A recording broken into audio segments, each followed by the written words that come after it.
and dangerous scene unfolded outside the airport in Kabul today as thousands of stranded and desperate Afghans are still trying to get out too. A CNN team on the ground saw Taliban fighters encircling the airport, firing warning shots to disperse the crowd and beating anyone on their way. Well, even for many of those who can escape the country, freedom comes with a price, leaving behind family, friends, and lifelong possessions. Earlier, we spoke with Nasreen Nawa, a Fulbright scholar at the University of Nebraska-Lincoln, who fled Kabul just days ago. She says she gave up her career as a BBC Persian journalist and fears things will get a lot worse for women in her home country. It's just the start. It will be worse. Maybe they don't allow women to do some specific jobs like policewomen. They won't let girls to have some specific sports like cycling, which I was used to do in Kabul. And at the other hand, they are claiming that there is an amnesty, there will be a safety for everyone, and we accept all the society members. What kind of acceptance it has when you interfere their personal choice? There's no shortage of criticism over the U.S. exit strategy in Afghanistan.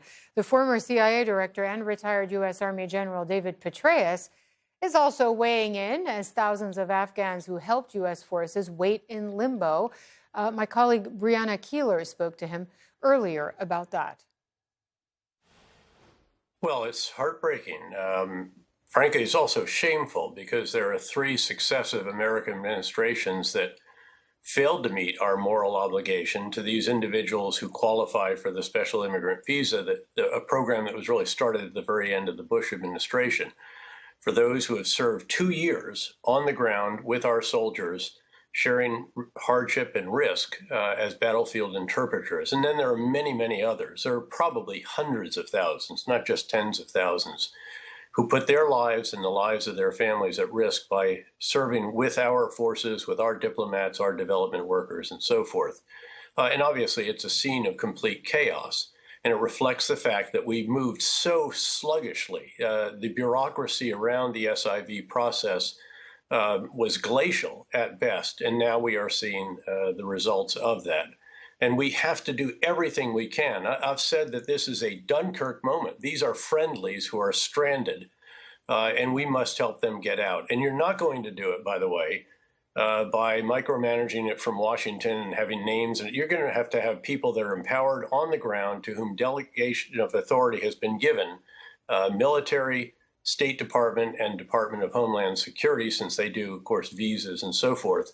And allow them to make these terrible choices that are going to determine who gets to get on a plane and get out of a country that is now going to be ruled by ultra-conservative Islamist emirate leaders, and those who have to stay and find out whether the Taliban is going to be a kinder, gentler version of their old self, or if they will revert to form. And I'm somewhat skeptical as to how that will transpire. Yeah. And I am curious about your skepticism on that. I do want to ask you, though, about this process of trying to identify at-risk Afghans, eligible Afghans, because you're right, it does seem that this is largely being done from the United States, which obviously is not ideal. I've heard from, honestly, there's not a veteran I've heard from who isn't trying to get someone out, isn't trying to send names to nonprofits, NGOs, the State Department.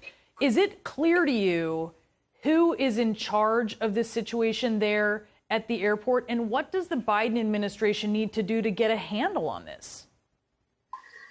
It's not completely clear to me. I am also getting innumerable emails and LinkedIn messages and everything else from individuals that are trying to get out, or individuals who are trying to get others, family members out. Some have figured out how to navigate this system, and it generally is, as always, you have to figure out a way around all of the different obstacles. Some have found a back gate. Some have figured out a way to link up with the entry control point. There were some very at-risk individuals who I won't identify, who a group of West Pointers were able to figure out how to get them through this chaotic scene outside the entry control point, through it, and actually on a plane, and now are in safety.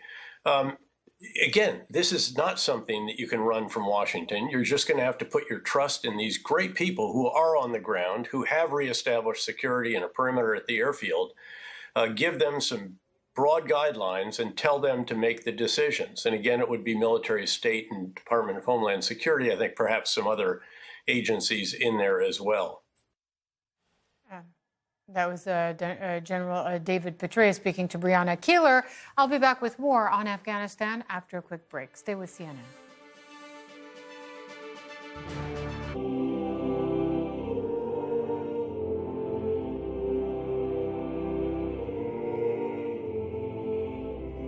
People have been